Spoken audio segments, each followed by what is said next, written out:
کے ساتھ نہیں کہ استاد تمہیں پڑھا رہا ہے اور استاد جو ہے تمہیں کوئی درس دے رہا ہے اور تم آپس میں باتیں کر رہے ہو، تو بعین ہی استاد جو بھی آپ کو علمی بات بتا رہا ہے، تو ضروری نہیں کہ وہ جس کو آپ اپنی زبان میں ٹیچر کہتے ہیں سکول کا جو بھی معلم ہے، وہ دینی معلم بھی ہو سکتا ہے، ٹھیک ہے جی، وہ آپ کا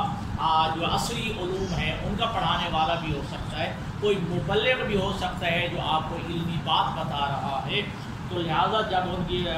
بیان کر رہا ہو تو اس کی باتوں کو غور سے سنو۔ والاقبال علیہ، ٹھیک ہے جی، اور یہ کہ انتہائی روبرو ہو کے استاد کے سامنے بیٹھو، استاد کو پشت کر کے نہ بیٹھو، اور استاد کو جیسے کہتے ہیں کہ منہ پھیر کے نہ بیٹھو، بلکہ استاد کے روبرو بیٹھو اور توجہ کے ساتھ جو ہے بیٹھو۔ والمعونۃ لہ علی نفسک فیما لا غنی عنہ بأن تفرغ لہ قلبک۔ معصوم فرماتے ہیں کہ اگر کسی نے استاد سے سوال کیا تو استاد کے جواب دینے سے پہلے تم جواب نہ دو۔ مطلب محفل لگی ہوئی ہے، ٹھیک ہے، طلبہ کو استاد پڑھا رہا ہے، کوئی آیا ہے اور اسے استاد سے سوال کیا، سوال استاد سے کیا ہے، فٹ سے جواب جو شاگرد دینے لگے، استاد کی توہین ہے،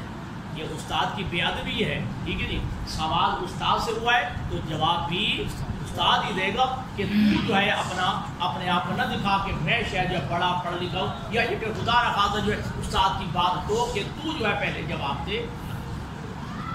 اور یہ کہ وَتُزَكِّي لَهُ قَلْبَهَا، اور اپنے قلب کو، اپنے دل کو استاد کے لیے پاکیزہ رکھو۔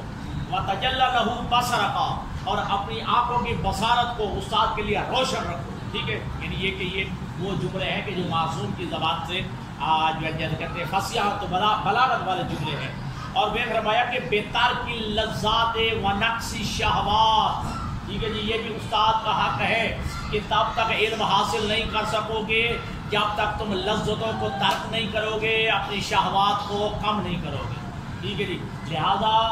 لذتوں کو گھر چھوڑ کے اور شہوات کو گھر چھوڑ کے، اور یہی وجہ کہ معصوم کا فرمان ہے، اور آپ کہتے جاتے العلم فی الجوع، اللہ تعالیٰ نے علم و بھوک میں رکھا ہے، اللہ تعالیٰ نے علم و بھوک میں رکھا ہے۔ پھر فرمایا وَإِن تَعْلَمْ أَنَّكَ فِيمَا أُلْقِيَ إِلَيْكَ رَسُولِهِ إِلَىٰ مَنْ لَقِيكَ مِنْ أَهْلِ الْجَهْلِ، معصوم فرماتے ہیں کہ علم کو، ٹھیک ہے جی، تمہیں اس بات کو جان لینا چاہیے کہ جو چیز وہ تمہیں سکھا رہا ہے، یعنی استاد تمہیں سکھا رہا ہے، اس میں تم اس کے حقیقت میں قاصد ہو، نائب ہو، سفیر ہو،